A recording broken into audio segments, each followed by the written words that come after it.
She keeps telling my mom that her husband and her baby are in the water.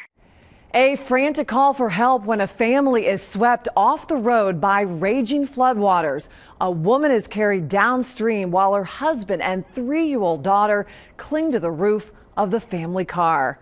Good evening, everyone. I'm Deborah Lenz. Right now, Elise Coulter shares their incredible story. Elise.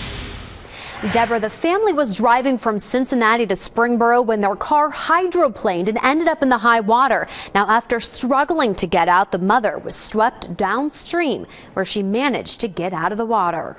I woke up and I heard screaming. Jade Black shows me where Nathiya Suresh jumped 2 fences to get to her back door. She was screaming and crying, and she was crying, "Help me, Jesus, help me, Jesus."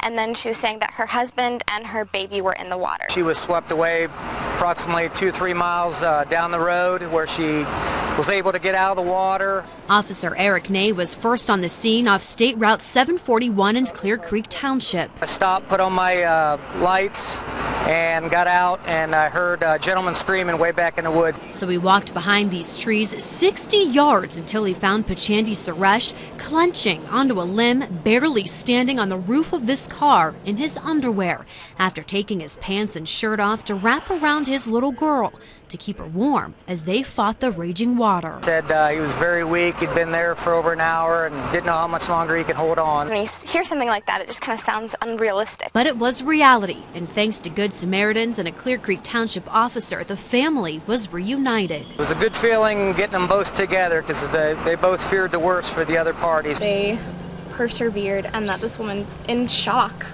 trekked 2 miles and ended up on our doorstep.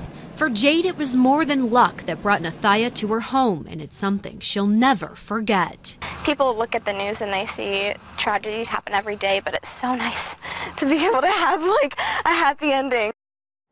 Now, the family didn't want to be treated at the hospital, so the CLEARCREEK Township officer who saved them personally drove them home. I'm told they're doing well. Deborah, back to you.